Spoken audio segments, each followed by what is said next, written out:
This is our Forex blog for July 7th, 2014. Just a quick little showcase of how our Forex signals are working, and also to show you how to use our currency indexes and currency meter to find the best trades. Here's the euro dollar, which was a pretty dull day, and it didn't particularly make much. Had a small profit in the first trade, pretty much break even on the second trade, but at least no losers. Here is the pound dollar. We have a small little win right here, a bigger win, a bigger win. We nailed the low and wrote it up, and then, it was chopping around after that.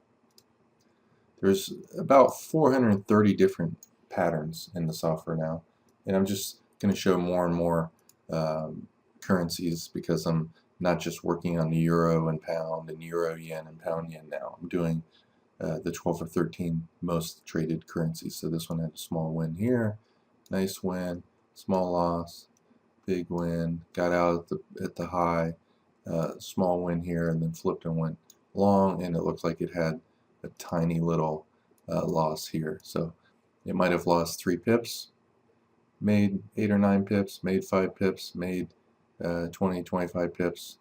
So you can see it made money in the dollar CAD.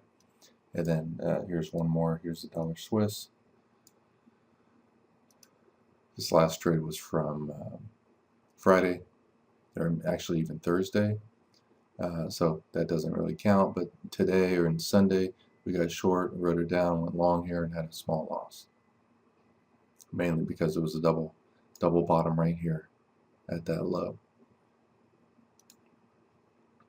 Now, if you don't use our signals, you can use our currency indexes, which let you see visually what each individual currency is doing. And in my opinion, it's one of the easiest ways of trading because you can see what for instance, hourly moving average is in gray, 15-minute moving average in green. It's underneath the moving averages, it tends to go down. Above it, it tends to go up. And when it's in between it, it could go either way, but at least you know that. I mean, a lot of times the market is choppy, maybe 60 to 70% of the time, but when you know a particular currency could be going down, it's not necessarily guaranteed to continue down until it breaks the hourly, and here's the previous day's high in green. It was above the previous day's high, but it was underneath its 15-minute moving average, so you're a little cautious in buying, and that's good because it did go down.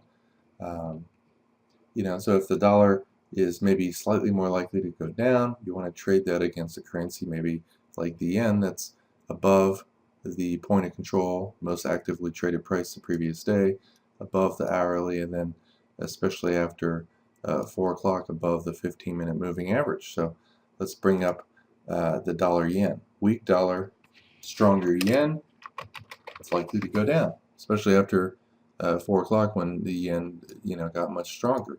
And guess what? That's exactly what this does. And you know that ahead of time.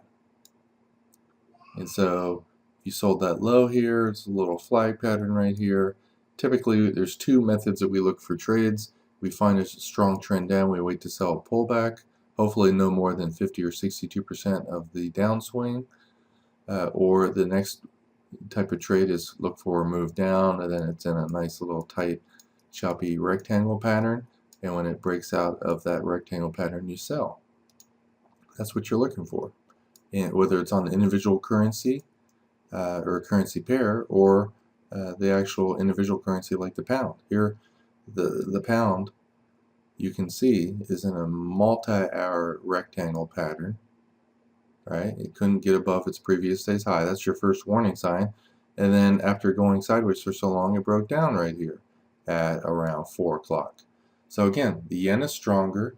The pound is likely to go down. You want to sell the weak pound yen. It's that simple. And if you bring this up, you're going to see a big move down. And you knew ahead of time that the pound definitely was not strong. And you can see the little low right here. If you miss that trade, you can sell the little flag pattern right here. And you can see it just went down for hours. And 2 other methods, or 2 other entries, this little flag rectangle pattern right here, and then kind of like a a two-wave move right here. And anytime you take trades that are in the direction of the trend, you put your stop a pip or two above the high of the move. And in this case, you already know where your likely profit target is. You can draw your fibs off this last wave right here, and it will tell you the first and second fib target. Usually somewhere in there is where it's going to end. And so even before you pull the trigger on a trade, you know your risk, you know your likely or reward. It's either this, or if it's a little stronger, you can go to this, and probably 20% of the time you can go past the 1.618. The bigger the number of pips, in this case 32 pips on this move, but it had already gone down a little bit before, it went sideways. This is the second wave down, this is the third wave down. You know, it's probably 85% likely to stop at the 1.618, so you get out of your trade and you catch, in this case, every single pip. This is your risk. Let me put that back up here.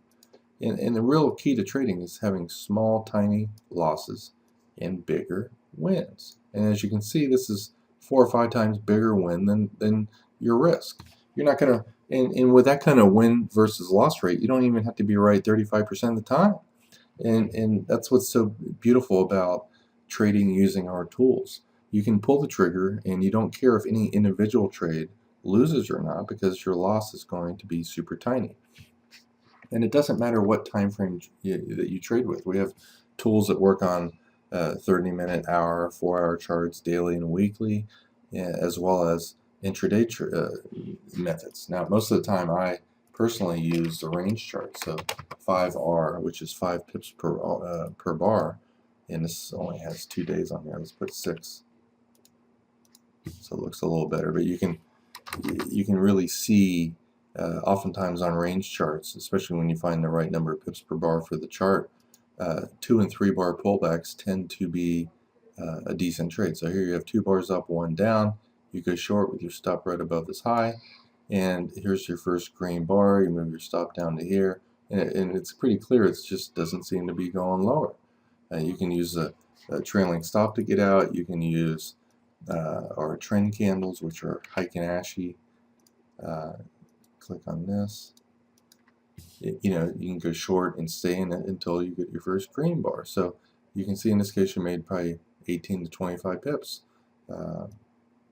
58 to 37, 20 something pips. So many different ways of trading, and again, it's all about small losses, bigger wins. That's it. Simple. Should be no human emotion whatsoever in trading.